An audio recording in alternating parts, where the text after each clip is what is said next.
Welcome to a journey across the threshold of time. Before you settle into the stillness of the night, let your mind drift away from the modern world. Imagine the rhythmic heave of the Atlantic. Imagine the scent of salt spray and the creak of seasoned timber. We are traveling back to the year 1718, to the heart of the Caribbean Sea. This was a world of vast horizons and brutal realities, where the line between a sailor and an outlaw was as thin as a frayed rope.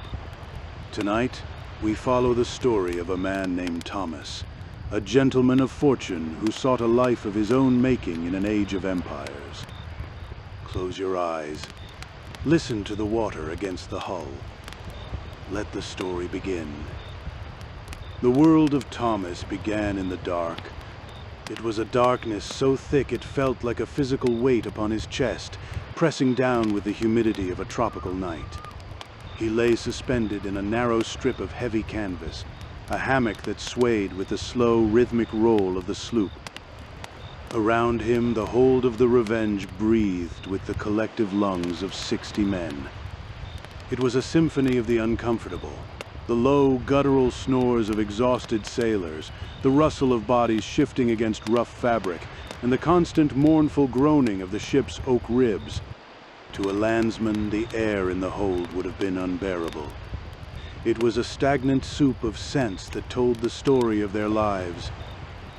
There was the sharp, medicinal tang of wet oakum, the tarred hemp fibers used to plug the seams between planks. There was the pungent, earthy reek of the bilge water sloshing far below the floorboards, a mixture of stagnant seawater and the debris of a working ship. Overlaying it all was the honest, salt-crusted smell of unwashed wool, and the faint, sweet scent of tobacco tucked into various pockets. For Thomas, this was the smell of home. It was a scent that represented a hard-won independence, far removed from the stench of the London docks or the suffocating discipline of a king's ship. Thomas kept his eyes closed for a few moments longer, savoring the last vestiges of a dream. In his mind, he was back in Bristol, but the memory was fading like mist under a Caribbean sun. He felt the familiar ache in his shoulders, a remnant of yesterday's labor at the capstan. He was an able-bodied sailor, a man whose hands were calloused and stained by the work of the sea.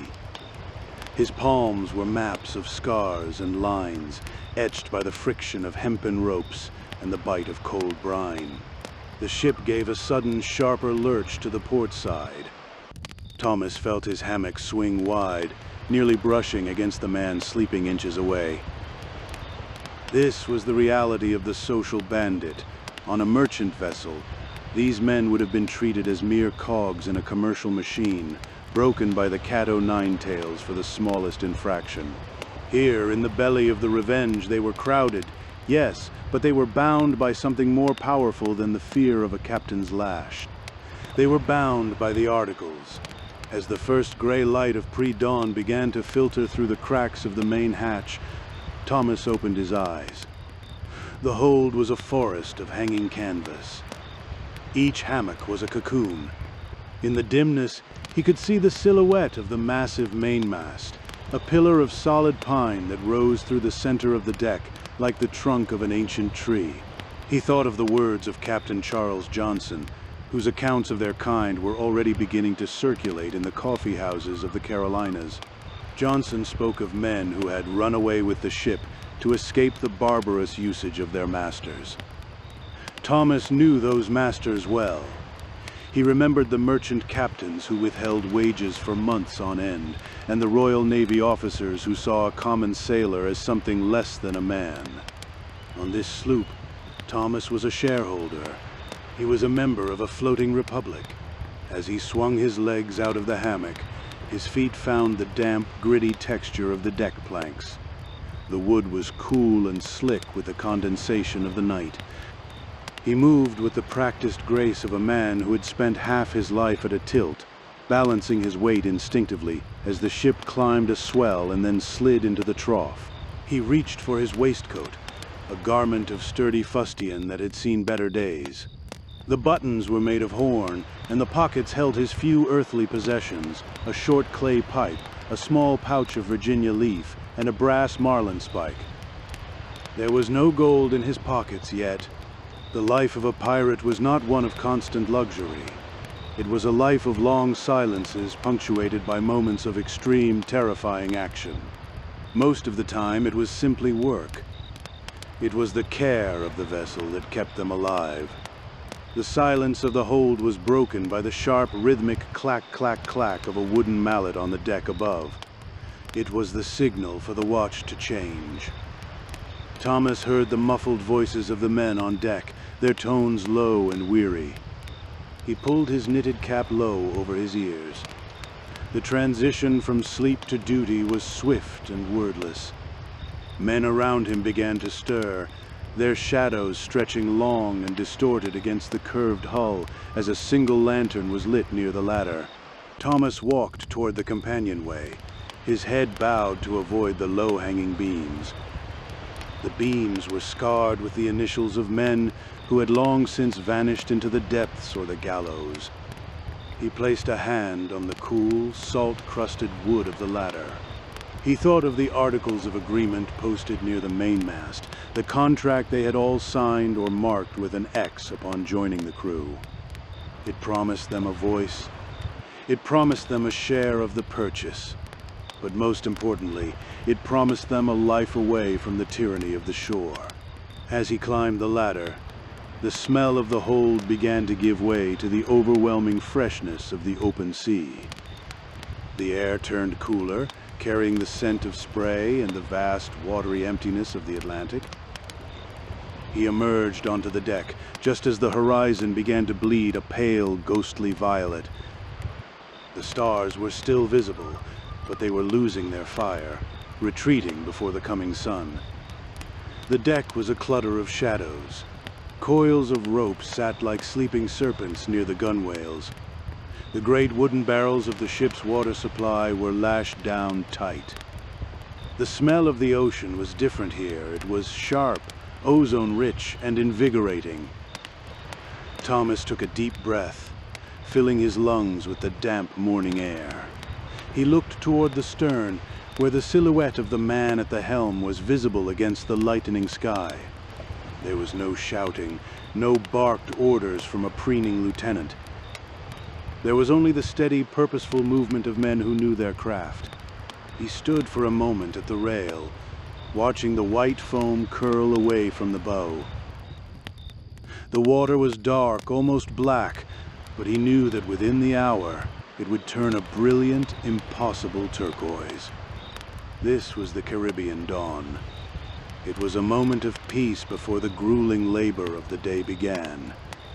In the hold, the men were waking to the reality of their choice. They were the outcasts, the gentlemen of fortune, living a short life and a merry one, as the saying went. Thomas felt the familiar vibration of the ship through the soles of his feet. The Revenge was a fast vessel, a sloop built for speed and a shallow draft.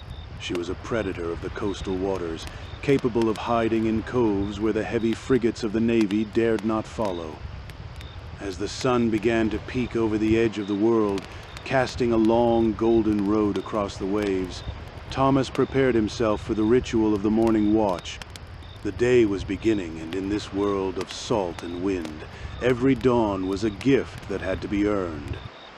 The sun was a slow, deliberate intruder upon the horizon, spilling a thin line of molten gold across the edge of the world. On the deck of the Revenge, the transition from the ghostly gray of dawn to the vibrant clarity of day was marked not by a bell or a barked command, but by the intuitive movement of the crew. Thomas felt the shift in the air as the humidity began to lift, replaced by a dry, radiating heat that promised a punishing afternoon. This was the morning watch, the time when the ship was groomed and inspected with a devotion that bordered on the religious. For a pirate vessel, maintenance was not merely a matter of pride. It was the only thing standing between a successful cruise and a watery grave. The first task was the swabbing of the deck. In the Royal Navy, this was often a punishment or a mindless chore designed to break a man's spirit. Here, it was a collective necessity.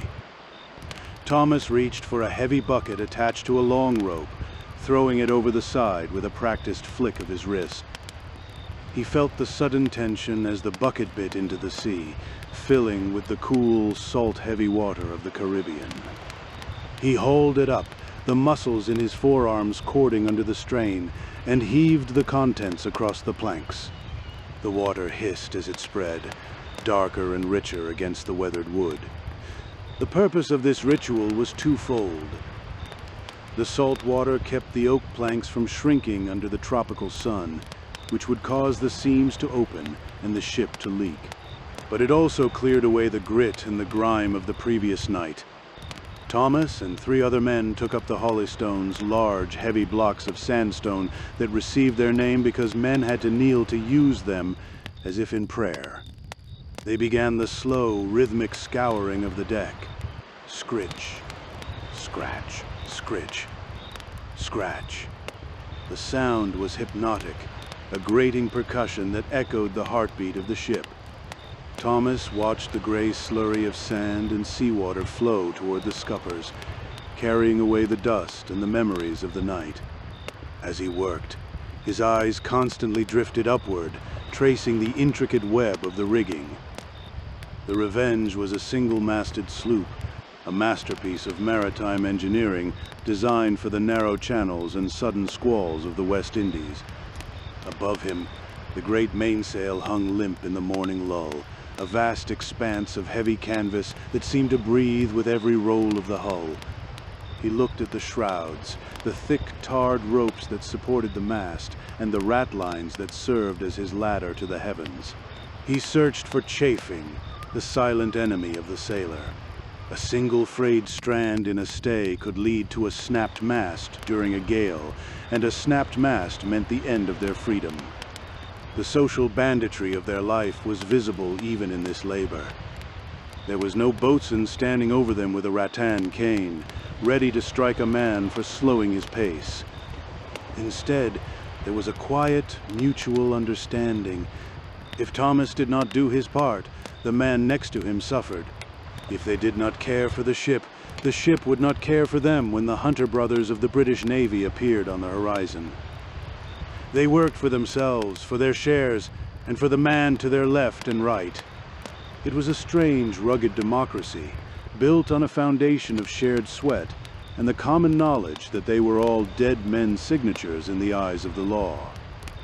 By the time the sun had fully cleared the horizon, the deck was wet and gleaming, a pale, clean bone white. The air was now filled with the scent of drying salt and the faint, resinous aroma of pine tar. Thomas stood up, his knees cracking, and wiped the sweat from his brow with the back of a damp hand. He looked out over the bulwarks. The ocean had transformed. The black ink of the night had vanished, replaced by a blue so deep and vibrant it looked like polished lapis lazuli. In the shallows near the distant, unnamed quay, the water shifted into shades of emerald and turquoise, so clear that he could see the shadows of the reef far below. The rigging required a closer inspection. Thomas approached the mainmast, checking the blocks, the wooden pulleys that allowed a small crew to handle the massive weight of the sails. He ran his hand over the smooth, sun-bleached wood of a deadeye. It was cool to the touch. He checked the tension of the backstays, ensuring they were taut enough to hold the mast against the coming wind, but not so tight that they would snap under a sudden load. Everything had to be in balance. In the merchant service, Thomas had seen captains ignore these details to save time, only to lose men when the gear failed. Here, the quartermaster would have his head for such negligence. The quartermaster, a man named Henderson, walked the deck with a slow, rolling gait. He was the civil magistrate of the ship, elected by the crew to oversee the distribution of food, the settlement of disputes, and the maintenance of the vessel. He was not a tyrant, but a steward. He nodded to Thomas, a silent acknowledgement of work well done. There was no need for fawning or salutes. In this world, respect was earned through competence, not through a commission purchased in London. The heat was beginning to intensify now, shimmering off the surface of the water. Thomas watched a flight of flying fish erupt from the side of the hull, their silver bodies glinting like coins as they skittered across the waves before vanishing back into the blue. It was a beautiful, deceptive world. Beneath that sapphire surface lay the sharks and the reefs, just as beneath their merry life lay the constant threat of the rope. But for now, with the deck clean and the rigging secure, there was a sense of profound, quiet peace. He moved toward the bow where the heads were located. He looked at the anchor cables, thick as a man's thigh, coiled neatly and ready for use. Every inch of the Revenge was a testament to their survival. They were a small community of 60 souls, adrift in a hostile wilderness, held together by these ropes and these planks. The morning ritual was complete. The ship was awake, the sun was high, and the wind was beginning to stir the surface of the water into 1,000 tiny diamonds. Thomas felt the first true breeze of the day catch his hair. It was a northeasterly trade wind, steady and reliable. It was the breath of the Caribbean, and it was time to see where it would take them. As the crew began to gather on deck for the first meal of the day, the silence of the morning watch was replaced by the low hum of conversation. They were men from all corners of the Atlantic, former slaves, disillusioned naval sailors, and runaway bondsmen, all unified by the deck they had just scrubbed. They were the masters of their own tiny world, at least for today. Thomas leaned against the rail, his eyes fixed on the horizon, waiting for the call that would signal the start of the hunt. The morning sun climbed higher, baking the salt into the grain of the deck planks. As the initial frenzy of the morning watch subsided, the men gathered near the mainmast. This was the center of their world. Nailed to the weathered timber was a sheet of parchment, its edges curled by the humidity and stained by the occasional splash of brine. These were the Articles of Agreement. To a merchant captain, this paper was a mutinous document. To a naval officer, it was a death warrant. But to Thomas and the 60 men of the Revenge, it was the only law that mattered. It was the constitution of their floating republic. Thomas looked at the ink, faded but still legible. He remembered the day he had placed his mark at the bottom of the list. It had been a moment of profound, quiet terror and exhilaration. By signing, he had effectively gone upon the account. He had stepped outside the protection of the crown and into the shadow of the gallows. But in exchange for that risk, he had gained something the King's Navy could never offer: a voice. In the world of 1718, Thomas was a man without a country, yet here, on this wooden deck, he was a citizen. The Articles were the soul of the ship. They were based on the codes of men like Captain Bartholomew Roberts and George Lowther, documented later in the pages of Captain Johnson's history. The first article was the most vital. It stated that every man had a vote in affairs of moment. They voted on where the ship should sail. They voted on which prizes to chase. They even voted on whether to depose their captain if he proved himself a coward or a tyrant. This was the pirate democracy, a system designed to prevent the very abuses they had all fled. Thomas watched as Henderson, the quartermaster, stood by the mast. In the hierarchy of the Revenge, Henderson was perhaps more important than the captain himself. On a king's ship, the captain was a god holding the power of life and death in his hands. On a pirate sloop, the power was split. The captain, a man named Vane, held absolute authority only in the heat of battle. When the guns were silent and the chase was over, the captain was merely another member of the crew, entitled to his share but subject to the will of the majority. The quartermaster was the civil magistrate. He was the one who managed the ship's stores and ensured that no man took more than his fair portion of the purchase. He was the judge in private quarrels, the one who settled disputes before they could turn to bloodshed. If a man was caught stealing from his shipmates, it was Henderson who oversaw the punishment. If a man was found sleeping on his watch, it was the quartermaster who brought the matter before the crew. This balance of power was their safeguard. It ensured that no single man could ever again treat them like cattle. Thomas leaned his back against the cool side of a swivel gun, listening to the low murmur of the men. They were discussing the next course. The water was running low, and the meat in the barrels was beginning to turn. Under a merchant master, they would have been forced to endure the rot until they reached a port of the company's choosing. Here they would decide together. They would look at the charts and choose a secluded bay where they could find fresh water and perhaps hunt for wild hogs. The articles also laid out the rules of their daily life. There was to be no gambling for money with cards or dice. It was a rule born of necessity, for nothing tore a crew apart faster than the bitterness of a gambling debt. The lights were to be extinguished by 8 o'clock at night. If any man had a desire to drink after that hour, he was to do so on the open deck, under the stars, without a candle to risk the safety of the ship. These were not the arbitrary whims of a master. They were the practical requirements of 60 men living in a space no larger than a small cottage. Thomas's gaze fell on the article concerning the pieces. Every man was required to keep his cutlass and his pistols clean and ready for action. In this, there was no compromise. Their lives depended on the sharpness of their steel and the dryness of their powder. A pirate who neglected his weapons was a danger to everyone. It was a professional standard maintained not by the threat of the lash, but by the shared understanding of their precarious existence. There was a specific kindness hidden within the harshness of the articles as well. Thomas knew that if he were to lose a limb in the service of the ship, the articles provided for him. A lost right arm was worth 600 pieces of 8. A lost leg was worth 500.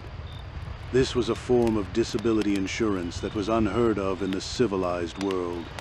It gave them the courage to face the broadsides of a man of war, knowing that they would not be left to beg in the gutters of Port Royal if they were broken in the fight. The social bandit was not a man who loved chaos. He was a man who sought a different kind of order. As Thomas looked around the deck, he saw men who had been pressed into service by the Navy, men who had been whipped for failing to reef a sail in a hurricane, and men who had seen their wages stolen by dishonest merchants. Here they were gentlemen of fortune. The term was a bit of dark humor, a way to dress up their status as outcasts, but there was a grain of truth in it. They were the masters of their own destiny, bound together by a few paragraphs of ink and the strength of their collective will. Henderson stepped away from the mast, signaling that the morning meeting was over. The course was set. They would steer south-southwest toward the Leeward Islands. The decision had been made by a show of hands, a simple and profound act of defiance against the world that had rejected them. Thomas felt a quiet sense of pride. He was no longer a servant of the crown or a tool of the trade companies. He was a part of the Revenge. As the men dispersed to their various duties, the ship seemed to settle into a new rhythm. The tension of the morning had dissipated, replaced by the steady focus of a crew with a purpose. Thomas stayed by the rail for a moment longer, looking at the horizon. The articles were more than just rules. They were a promise. They promised a life that was short, perhaps, but one that was lived on their own terms. In the great South Sea, where the empires of Europe fought for every scrap of gold, the Revenge sailed under a law of its own making. The wind was freshening now, pulling at the corners of the parchment on the mast. The ink remained, a silent witness to their rebellion. Thomas turned away and headed toward the galley. It was time for breakfast, and the smell of wood smoke was beginning to drift from the small, brick-lined hearth near the bow. The reality of the pirate's life was about to be served in a wooden bowl. The heat of the morning began to pool in the waist of the ship, where the small, brick-lined hearth of the galley stood. On a sloop like the Revenge space was a luxury they did not possess, and the kitchen was little more than an iron grate and a few scorched bricks tucked near the bow to keep the smoke from drifting over the quarterdeck. Thomas made his way toward the smell of wood smoke and old grease, his stomach giving a sharp, hollow pang of anticipation. In the world of the merchant service, food was a weapon used by captains to control their men. Here, it was a shared necessity, distributed with a fairness that was almost startling to those who had only known the stingy rations of the king. Silas, the ship's cook, was a man whose skin had been cured by 30 years of salt and smoke until it resembled the leather of an old boot. He had lost 3 fingers to a freezing gale in the North Sea, but his remaining hand moved with a surprising, fluid grace as he stirred a blackened iron pot. There was no fine china here, no linen cloths or silver forks. Thomas took his mess kid, a shallow wooden bowl, and waited as Silas ladled out a gray, steaming mass of burgoo, a thick oatmeal sweetened with a bit of molasses and fortified with whatever scraps of salted beef remained from the night before. He found a spot near the forward windlass, sitting on the deck with his back against the timber. He pulled a piece of hardtack from his pocket, a square of flour and water baked so many times it was as hard as a ceramic tile. Thomas did not bite into it immediately. That was a mistake only a green hand would make. Instead, he took his knife and gave the biscuit a series of sharp, rhythmic taps against the deck. Tap, tap, tap. A few small, white-headed weevils scurried out from the holes in the bread, making a frantic escape across the planks. Thomas watched them go with a detached, weary indifference. He blew the dust from the biscuit and began to soak it in the hot porridge, waiting for the moisture to soften the iron-hard grain. The taste was simple, earthy, and filling. It was the taste of survival. In the merchant navy, the biscuits were often so rotten with maggots that the men had to eat in the dark to keep from gagging. Here, while the quality was rarely better, the quantity was certain. The Articles of Agreement ensured that every man received an equal portion of the ship's stores. There was no captain's table laden with fresh fruit and fine wines, while the crew starved on sawdust. On the Revenge, if the men ate weevils, the captain ate weevils. This shared hardship was the glue that held their rebellion together. It was hard to feel like a slave when you saw the man in command picking the same bugs out of his breakfast. As Thomas ate, the heat of the sun began to draw the moisture out of his clothes. He could feel the salt crystals forming on the back of his neck, a fine, itchy grit.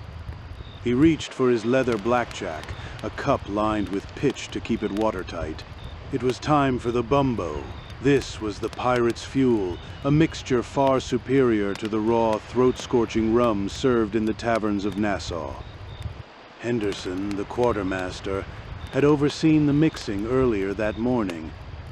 It was a careful blend of 2 parts water to 1 part rum, flavored with a generous spoonful of dark muscovado sugar and a dusting of grated nutmeg. Thomas took a long, slow swallow.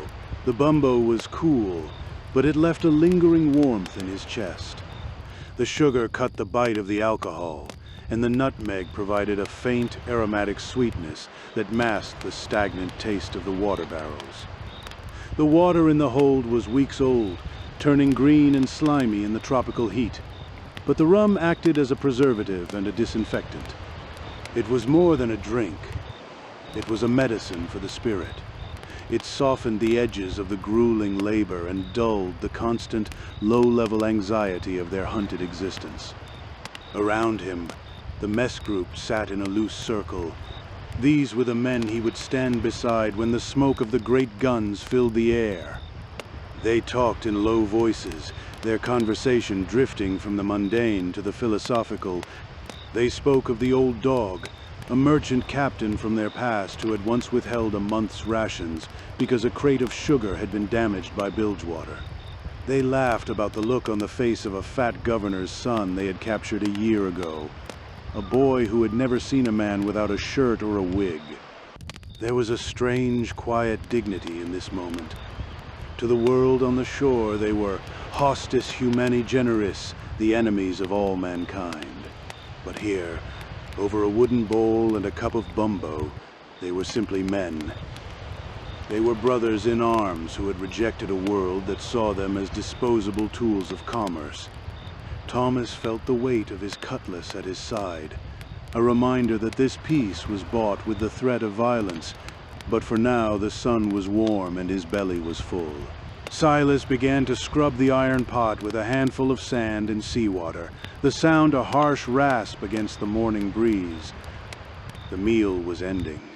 Soon the quartermaster would call for the sails to be trimmed, and the relentless work of the ship would resume. Thomas finished the last of his porridge, using a piece of softened hardtack to wipe the bowl clean. He didn't waste a single crumb. In the Caribbean, you never knew when the next purchase would come, or how long you might have to survive on nothing but salt and hope. He stood up, stretching his limbs. The Bumbo had done its work, leaving him feeling steady and alert. He looked toward the quarterdeck, where Captain Vane stood with a brass spyglass tucked under his arm. The captain looked out over the vast, shimmering blue of the windward passage. Somewhere out there, a merchantman was laboring under the weight of sugar, cocoa, or Spanish silver. Somewhere out there was their next meal, their next bottle of rum, and the next payment on their short, merry lives. Thomas tucked his bowl under his arm and headed back toward his station. The ritual of the mess was over, but the taste of the nutmeg lingered on his tongue, a small, sweet defiance against the salt of the sea. The ship was alive, the wind was rising, and the hunt was about to begin. The afternoon began with a stillness that seemed to stretch the very fabric of time. The sun sat heavy and white in the center of the sky, draining the color from the horizon until the world was nothing but a blur of heat and glare. Thomas was stationed near the midships, nursing the last of his Bumbo and watching the shadow of the mast crawl across the deck. Then, the silence was shattered. From the high, precarious perch of the crosstrees, a voice drifted down, thin and sharp as a needle. "Sail ho." 2 points off the starboard bow. The effect was instantaneous. It was not the chaotic scramble of a panicked crew, but the disciplined awakening of a predator. Thomas stood, his bowl forgotten, as 60 pairs of eyes turned toward the shimmering line where the sea met the sky. In the distance, a tiny speck of white, no larger than a thumbnail, broke the curve of the earth. It was a hull-down vessel, still so far away that only its highest sails were visible above the horizon. To a landsman, it was a ghost. To the crew of the Revenge, it was a prize. Captain Vane did not shout. He moved to the rail, his brass spyglass steady in his hand. He studied the speck for a long, agonizing minute, while the crew waited in a silence so profound you could hear the water chuckling against the hull. "A merchantman," Vane finally muttered, his voice carrying easily in the still air. "A square rigger, deep in the water. She's heavy with cargo, boys." A low, predatory hum rose from the men. This was the moment they lived for. This was the gamble. The mechanics of the chase began. The Revenge was a sloop, a vessel designed for this specific dance. While the merchantman was likely a heavy, three-masted ship built for carrying vast quantities of sugar and tobacco, the Revenge was built for agility. She carried a single, massive mast with a fore and aft rig. This meant she could sail much closer to the wind than a square-rigged ship. If the wind stayed light, or if it shifted to the head, the sloop could weave through the water while the merchantman labored like a wounded bull. Thomas leaped to the halyards, the ropes used to hoist the sails. He felt the familiar weight of the hemp, the rough fibers biting into his palms. All hands to the braces, Henderson barked. The crew moved with a synchronized grace born of 1,000 repetitions. They weren't just sailors, they were the lungs and muscles of the ship. They hauled on the lines, trimming the great mainsail until it caught the full force of the rising trade wind. The Revenge leaned to the port side, her lee rail dipping toward the foam as she began to gather speed. The chase was a slow-motion pursuit. It was a game of geometry and patience. Thomas looked at the merchantman. She had seen them now. He could tell by the way she began to crowd on sail, unfurling every scrap of canvas she possessed in a desperate bid for safety. But she was broad-beamed and sluggish. The Revenge was lean and hungry. Thomas could feel the hull thrumming beneath his feet, a low-frequency vibration that signaled the ship was reaching her hull speed. "She's trying for the deep water," Henderson noted, spitting a stream of tobacco juice over the side. The merchant captain knew his only hope was to reach the open sea, where his larger size might give him an advantage in a gale. But Vane was smarter. He ordered the helm to be put over, angling the Revenge to cut across the merchantman's path. They were using their shallow draft to their advantage. They could skim over the edges of the sandbars and hidden reefs that dotted the passage, routes that would tear the bottom out of the heavier ship. As they drew closer, the details of the prize became clearer. She was a snow, a common type of merchant vessel, her decks cluttered with crates and spare spars. Thomas could see the tiny figures of her crew scurrying across the rigging. He felt a brief, flickering shadow of empathy. He knew what it was like to be on that deck, looking back at a black-flagged vessel and knowing that your master would likely flee to his cabin while you faced the steel. But that empathy was quickly buried under the necessity of his own survival. On that ship was the wealth that would buy his next year of freedom. The sun began its slow descent, turning the spray into a mist of liquid fire. The Revenge was closing the gap.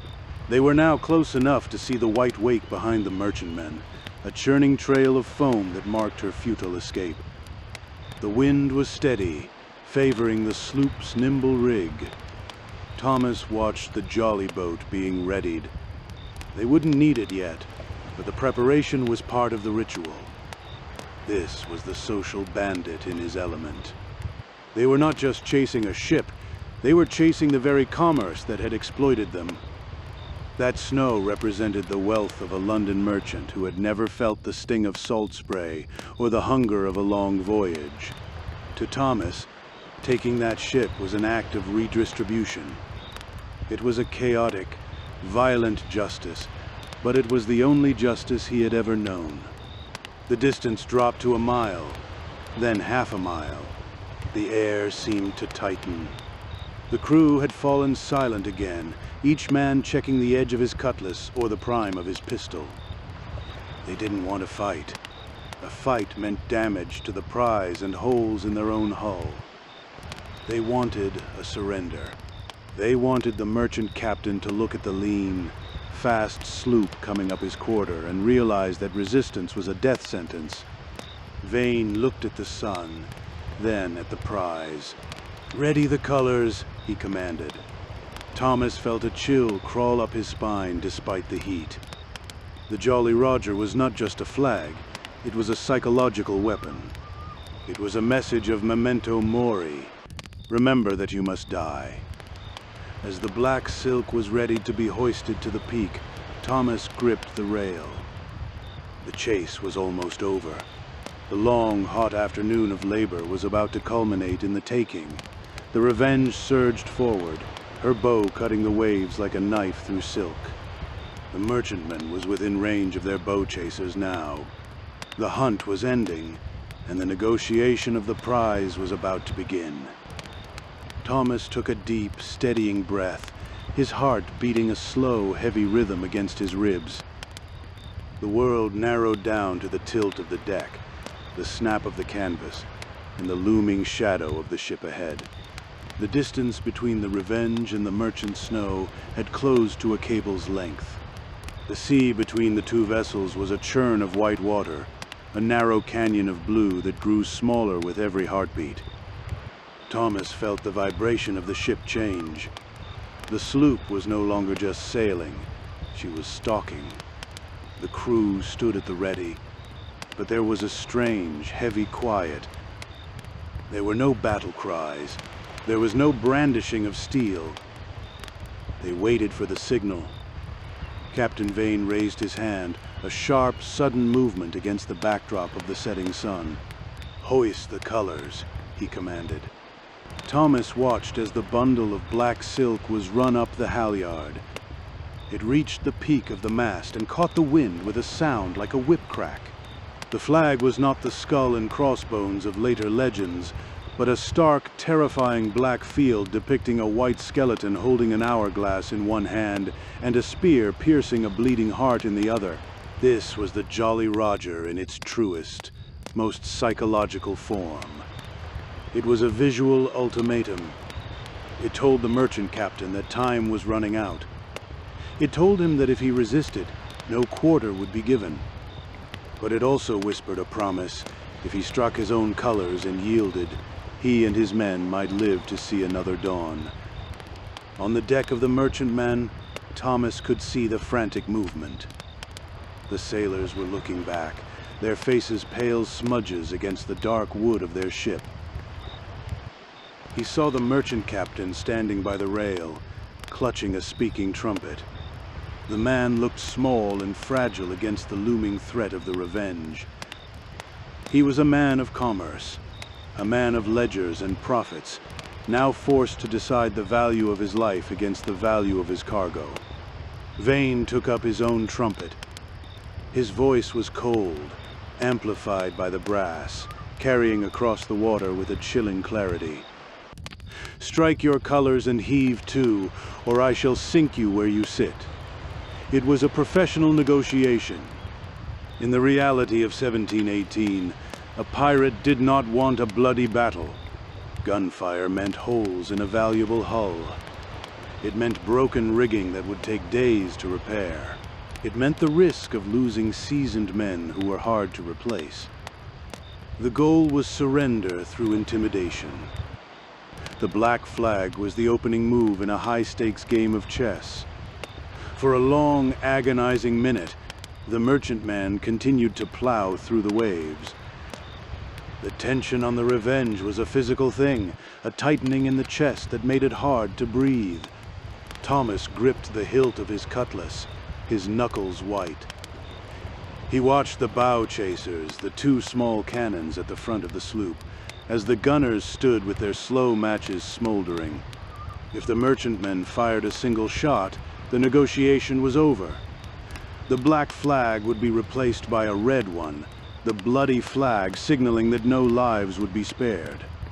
Then the merchantman's flag, the Union Jack of Great Britain, began to slide down the mast. It was a slow, defeated motion. A moment later, the heavy ship began to turn into the wind, her sails shivering and then falling limp as she heaved to. The chase was over. The prize was theirs. "Lower the boat," Henderson barked. Thomas was part of the boarding party. He dropped into the small jolly boat as it swung out over the side, the wood scraping against the hull of the Revenge. They pulled at the oars, the rhythm steady and quiet, moving across the gap of water. As they drew alongside the merchantman, the sheer size of the ship became apparent. She was a wall of weathered oak, towering over their small boat. Thomas looked up at the channels, the wooden ledges on the side of the ship, and pulled himself up. He climbed over the rail and onto the deck of the merchantman. The air here felt different. It smelled of fear and old cabbage. The merchant crew was lined up against the mainmast, their hands empty, their eyes downcast. They were the very men Thomas had once been, tired, overworked, and terrified of their superiors. He saw the merchant captain, a man in a fine blue coat that looked ridiculous in the middle of the ocean, standing by his cabin door. Henderson stepped forward, his cutlass still in its sheath. He didn't look like a monster. He looked like a foreman conducting an inspection. "Who is the master of this vessel?" he asked. The captain stepped forward, his voice trembling only slightly. "I am Captain Miller of the Lady Jane, out of Barbados for London. We have no quarrel with you, Miller," Henderson said, his voice level. "We seek only the purchase. But first, a matter of business." Henderson turned to the huddle of merchant sailors. "Men, come forward. Tell us of your master. Does he treat you well? Does he pay your wages? Does he stint your rations or use the lash without cause?" This was the social bandit's trial. If the crew spoke well of their captain, he would be treated with a cold, professional respect. If they spoke of his tyranny, if they showed the scars on their backs or spoke of withheld food, the pirates would provide a brutal, immediate justice. Thomas watched the merchant sailors. They looked at their captain, then at the pirates. One young man, his face gaunt from scurvy, stepped forward and pointed a shaking finger. The negotiation of the prize was not just about the gold or the sugar in the hold. It was about the power dynamic of the sea. Thomas stood guard by the hatch, his eyes scanning the deck. He felt a grim satisfaction. This was the moment where the world turned upside down. The wealthy merchant was now at the mercy of the men he would have normally looked down upon. The gentlemen of fortune were the masters now. "The hold is full of sugar and cocoa," one of the pirates called out from below, "and there's a chest of silver in the lazarette." A low cheer went up from the men on the Revenge, still watching from across the water. The process of transferring the prize began. It was a grueling logistical task. They would spend the next several hours moving the most valuable cargo from the Lady Jane to the Revenge. They would take the best of the sails, the spare ropes, and the freshest of the water barrels. They would even invite some of the merchant crew to join them, skilled men like the carpenter or the cooper, who were often forced into piracy to provide them with a legal defense if they were ever captured. Thomas helped haul a crate of cocoa toward the rail. He looked at the merchant captain, who was now sitting on a hatch cover, his head in his hands. The man's world had ended, but he was alive. He would be left with enough food and water to reach the nearest port, a mercy that the Royal Navy rarely extended to its enemies. As the sun dipped below the horizon, painting the sky in bruises of purple and orange, the work continued. The taking of the prize was a success. There had been no blood, no smoke, and no wasted life. It was a victory of the mind as much as the sword. Thomas wiped the sweat from his eyes and looked back at the Revenge. She sat on the water like a dark bird of prey, her black flag still fluttering in the evening breeze. Tonight, they would feast. Tonight, they would be rich. But the shadow of the gallows, the wooden widow, remained a silent passenger on their journey toward the edge of the world. The moon rose high and cold, casting a silver path across the deck of the Revenge. The cargo from the Lady Jane had been stowed. The merchant ship was now a fading silhouette on the horizon, left with just enough canvas to limp toward the coast. On the sloop, the atmosphere was thick with a quiet, focused energy. The purchase was on deck. It was not a mountain of gold coins like the stories in London claimed. It was a chaotic pile of the world's labor, heavy bags of cocoa, barrels of muscovado sugar, coils of high-grade hemp, and a small iron-bound chest of Spanish silver. Henderson, the quartermaster, stood at the center of the deck with a ledger and a piece of charcoal. This was the moment of the division. In the world Thomas had left behind, The division of wealth was a secret act performed by men in powdered wigs behind closed doors. Here it was a public ritual. The crew gathered in a wide circle, their faces illuminated by the flickering light of a few shielded lanterns. This was the core of their social contract. No man was to be cheated. No man was to be forgotten. "Listen out, you lot," Henderson grumbled, his voice low but carrying the weight of his office. He began to read from the articles they had all signed. The shares were the mathematical soul of the ship. Unlike the Royal Navy, where a captain might receive 3/8 of a prize's value while the common sailors split a pittance, the pirate system was remarkably flat. The captain and the quartermaster usually received 2 shares. The master, the boatswain, and the gunner received 1.5. Every other gentleman of fortune, including Thomas, received a single full share.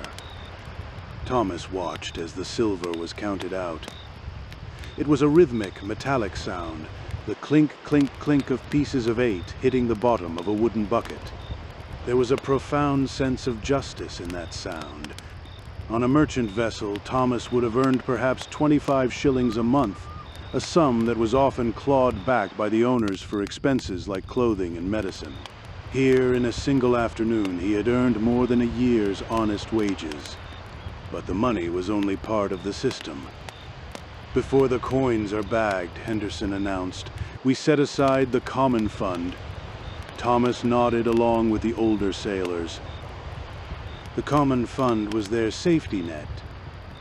It was a portion of every prize that was held in reserve to buy communal supplies, ammunition, fresh water, and medicines. But more importantly, it funded their insurance system. Thomas looked at his friend, a man named Miller who had a deep, jagged scar across his thigh from a previous engagement. If Miller had lost that leg today, the common fund would have paid him 800 pieces of 8. If a man lost an eye, he received 100. This was a radical concept in 1718. The pirates had created a society that cared for its broken. In the civilized world, a disabled sailor was cast onto the streets to beg. On the Revenge, a man's injury was a collective debt. It allowed them to fight with a reckless, terrifying bravery. They knew that if they were mangled in the service of the crew, they would not be left to starve. They were outlaws, yes, but they were outlaws with a pension. The division continued with the goods. Not everything was silver and gold. The bags of cocoa and the barrels of sugar were communal property. They would be sold or traded at a black market port like Nassau or a quiet cove in the Carolinas. Thomas received his personal portion of the silver, a modest weight of coins that he tied into a scrap of canvas. He felt the heft of it in his palm. It was cold, heavy, and real. It represented a choice. He could spend it all on rum and women in the next port, or he could save it, dreaming of a quiet life on a small farm where the king's law didn't reach. However, the social bandit rarely saved. Thomas looked at the men around him. Many were already laughing, talking about the short life and a merry one. They lived in the permanent present. When you exist in a world where a rope is always waiting for your neck, the future is a luxury you cannot afford. The silver was not an investment. It was a reward for surviving another day of the hunt. The quartermaster finished his marks in the ledger.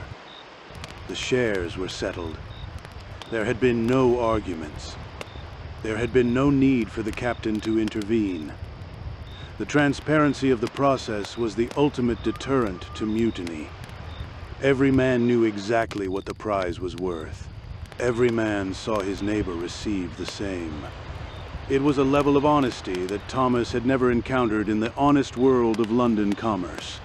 As the meeting broke up, the men began to haul the communal goods into the hold. The purchase was safely stowed. The Revenge felt heavier in the water now, her belly full of the merchant's wealth. Thomas sat by the rail, his small bag of coins tucked into his waistband. He looked out at the dark Caribbean. They were rich by a sailor's standards.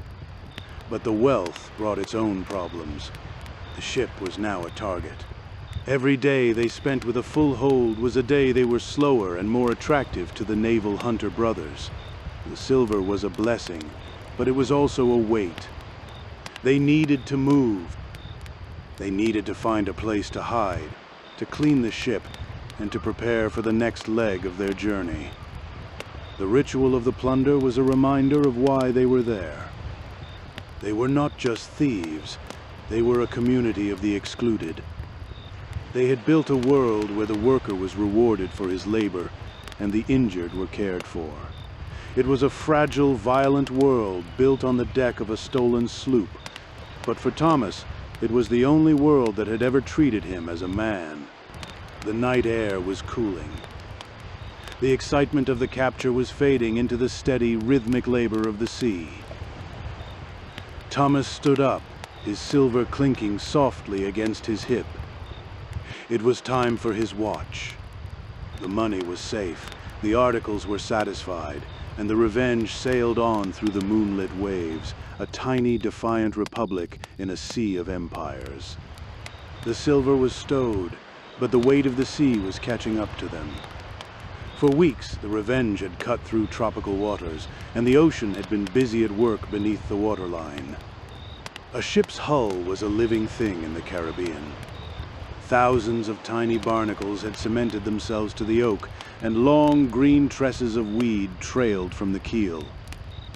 This beard acted like a brake, dragging against the current, and robbing the sloop of the speed she needed to outrun a frigate. To stay fast, they had to careen. They found their sanctuary at the edge of a remote, unnamed cay. It was a slip of white sand surrounded by mangroves and a jagged barrier of coral. The water here was as clear as glass and perfectly still. This was the most dangerous time for a pirate. To clean the hull, the ship had to be emptied, hauled onto her side, and rendered completely defenseless. If a naval hunter brother appeared on the horizon now, the Revenge would be nothing more than a stranded whale. The work began at low tide. It was a grueling, back-breaking labor that stripped away any lingering illusions of a merry life. First, the heavy guns were hoisted out and ferried to the beach. Next came the water barrels, the ballast stones, and the remaining cargo. Thomas worked until his shirt was plastered to his skin with sweat and brine. His hands were raw from the grit of the sand and the rough hemp of the tackle. There was no shade on the beach, and the tropical sun beat down with a relentless, punishing heat that seemed to vibrate off the white sand. "Heave, heave away," Henderson shouted, his voice hoarse from the dust. Thomas and 30 other men took up the careening tackles. These were massive ropes attached to the mastheads and anchored to sturdy trees on the shore. They began to pull in unison, their feet digging into the soft sand. It was a slow, agonizing process. The Revenge began to groan, her timber complaining as she was slowly tilted over. Inch by inch, the wet, weed-choked belly of the ship rose out of the water. The smell was immediate and foul, the stench of rotting sea life and stagnant mud. Once the hull was exposed, the scrapers moved in. Thomas took up a long-handled iron tool and waded into the waist-deep water. The barnacles were like flint, their shells sharp enough to slice through a man's palm. He hacked at the growth, the white flakes flying into his eyes. Behind him, other men used torches of dried reeds to bream the ship, melting the old pitch and singeing away the weeds. The smoke was thick and black, stinging the lungs and coating everyone in a layer of soot. As he worked, Thomas kept glancing toward the mouth of the bay. Every man on the beach did the same.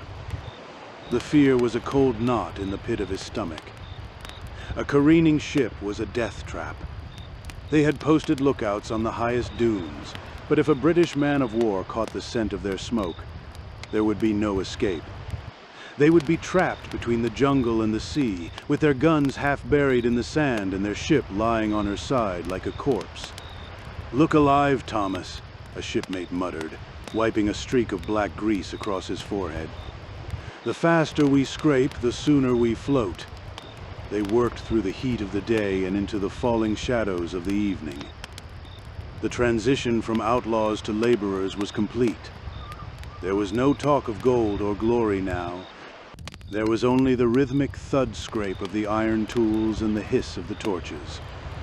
They were cleaning the skin of their world. They applied a fresh coat of white stuff, a mixture of tallow, sulfur, and crushed glass. It was a foul-smelling concoction designed to poison the shipworms that bored into the wood, turning solid oak into a brittle honeycomb.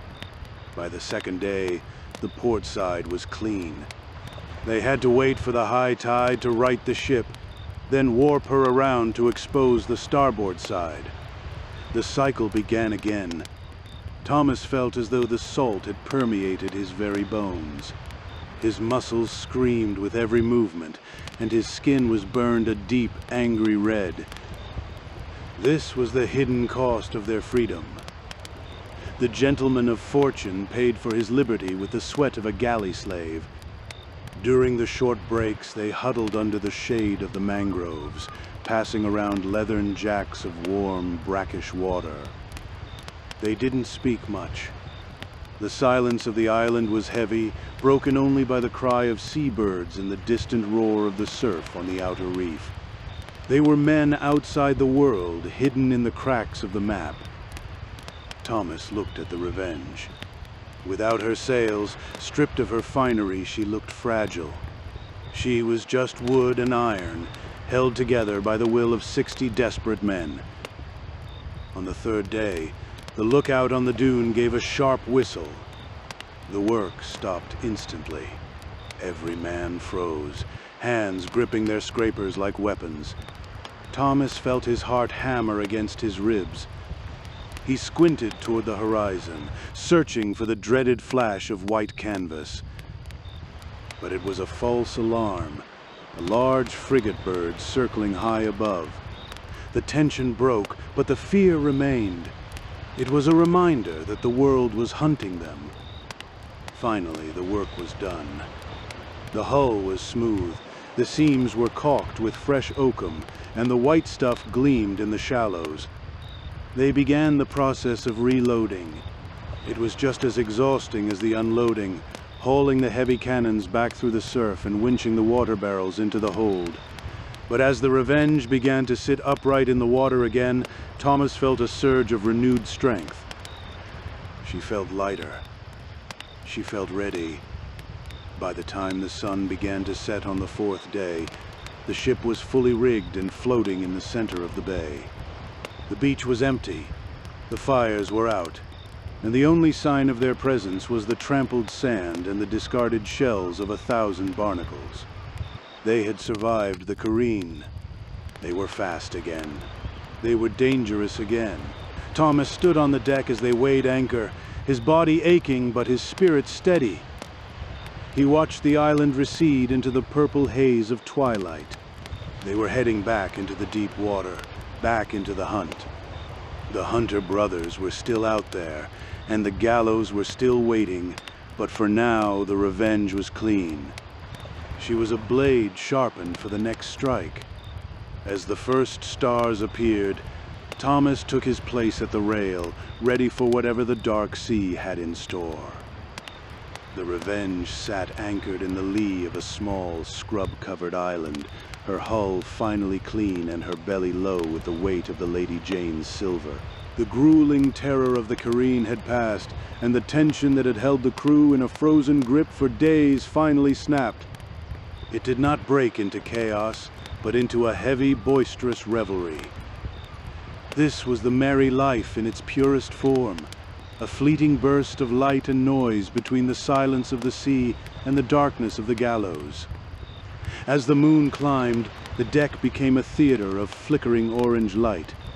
Lanterns were hung from the stays, their candles guttering in the warm evening breeze. Henderson had authorized an extra ration of rum, and the smell of the Bumbo mixed with the scent of roasted wild hog, a prize from the island's interior. Thomas sat on a coil of rope, a wooden mug in his hand, and a plate of charred meat balanced on his knees. Around him, the social bandits were shedding the discipline of the chase. The music began with a single, mournful fiddle. It was played by a man named O'Malley, whose fingers were knotted from years of hauling frozen lines in the North Atlantic. The tune was slow at first, a haunting melody that spoke of green hills and lost loves in far-off ports. But then, a drum made from an empty salt beef cask joined in, and the tempo shifted. The men began to stomp their feet against the hollow deck, a rhythmic thud that felt like the ship itself was dancing. Then came the shanties. These were not the sanitized songs of the London stage, but the raw, visceral cries of the working sea. They sang of the Benjamin's Lament and the Maid of Amsterdam, their voices rough and tuneless but unified by a shared history of labor. Thomas sang along, his voice lost in the collective roar. The songs were a way to bridge the gap between their past and their present. They sang of the ships they had fled and the masters they had defied. In the music, they were no longer outcasts, they were a tribe. In the shadows near the capstan, the gambling had begun. Despite the articles forbidding gambling for money, the men found ways to wager. They played for shares of future prizes, for tobacco, or for the right to avoid a particularly foul chore. The dice rattled in a wooden cup, a sharp, clicking sound that cut through the music. Thomas watched them, but he did not join. He had seen too many men lose a week's wealth on a single roll of the bones. The conversation was thick with pirate talk, a strange dialect of maritime jargon and gallows humor. They spoke of the wooden widow, the gallows at Hope Point in Jamaica. They joked about dancing the hempen jig, a dark reference to the way a man's legs jerked when the trapdoor opened. To an outsider, it would have seemed morbid, even insane. To Thomas, it was a necessary shield. If you laughed at the rope, it lost a little of its power over you. They were men who had already accepted their death sentences. The revelry was simply the celebration of the delay. "A short life and a merry one," Miller shouted, raising his cup toward the stars. The phrase was their unofficial motto, famously attributed to Bartholomew Roberts. It was a philosophy of the desperate.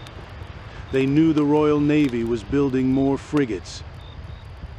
They knew the governors were being pressured by the trade companies to cleanse the seas. The window of their freedom was closing, which only made the rum taste sweeter and the music sound louder. As the night wore on, the dancing became more frantic. Men grabbed each other by the shoulders, spinning in circles until they collapsed in heaps of laughter and sweat. There was a desperate edge to the joy. Thomas looked at Captain Vane, who sat on the quarterdeck rail, watching his crew with a detached, watchful eye. Vane knew that this release was vital. A crew that could not play together would eventually turn on each other. The revelry was the pressure valve that kept the social republic from exploding. But even in the height of the noise, the ship remained a vessel of war. The lookouts were still at their posts, their eyes scanning the dark water for the phosphorescent wake of an approaching boat. The guns were still loaded, their heavy iron muzzles peering out into the night. The pirates were never truly at rest. Their peace was a fragile thing, held together by the thin walls of the sloop and the vastness of the ocean. Thomas felt the rum beginning to cloud his mind, a warm, soft fog that dulled the ache in his muscles. He leaned his head back against the mast and looked up at the stars. They were the same stars he had seen from the deck of a merchantman, but they looked different now. They didn't belong to the king or the East India Company. They were his stars, guiding him across a sea that he had claimed for himself. The fire in the galley hearth began to die down. the glowing coals casting long, distorted shadows across the deck. The music slowed, the fiddle returning to its mournful, lonely tune. One by one, the men began to drift away, seeking out their hammocks in the warm, humid hold. The laughter was replaced by the familiar sounds of the ship, the creak of the timber, the lap of the water, and the heavy breathing of tired men. Thomas finished the last of his Bumbo. He felt a profound sense of belonging. He was a pirate, a thief, and a rebel. He was a man who had traded security for a few moments of absolute terrifying freedom. As he stood up to make his way below, he looked one last time at the horizon. The shadow of the Wooden Widow was still there, lurking in the future. But tonight, the music had been louder. Tonight, they had lived. The dawn after the revelry was quiet, marked by a thin silver mist that clung to the surface of the water like a shroud. Thomas stood at the stern of the Revenge, his hands resting on the salt-pitted wood of the taffrail. The island where they had danced and feasted was now a dark smudge against the brightening sky. The cycle of the pirate's life was turning once again. They had been the hunters, then the laborers of the Careen, then the kings of a midnight feast. Now they were simply men adrift in a world that had no place for them. Thomas looked down at his hands. They were stained with tar, scarred by barnacles and steady. He thought of the short life and a merry one. It was more than a slogan. It was a cold, calculated trade. Every man on the sloop had made the same bargain. They had traded 40 years of bent-backed labor in a factory or on a plantation for 5 years, perhaps even 5 months, of absolute autonomy. They had chosen a brief explosion of light over a long, slow fading into the gray misery of the poorhouse. As the ship cleared the shelter of the quay, the full force of the Atlantic trade winds caught the sails. The Revenge surged forward, her bow lifting and then plunging into the deep blue rollers. Thomas felt the familiar spray on his face, a sharp reminder of the reality of their existence. The merry life was lived in the shadow of the Wooden Widow. He knew that in London the Lords of Trade were signing new proclamations. He knew that the Royal Navy was refitting its fifth rates with more guns and more men. The era of the social bandit was a flicker in the long night of history, and the wick was burning down. Captain Vane joined him at the rail, his face unreadable. "The wind is holding, Thomas," the captain said quietly. It was a rare moment of direct address. "We'll make the Carolinas by the new moon. There's a governor there who still knows the value of a bribe and a cargo of cheap sugar." "And after that, Captain?" Thomas asked. Vane didn't look at him. He looked out at the horizon where the sea met the sky in an infinite, indifferent line. "After that, we find another prize. Or the sea finds us. It's the same end, either way. The choice was always there, lurking behind every decision they made. It was the choice between the rope and the sea.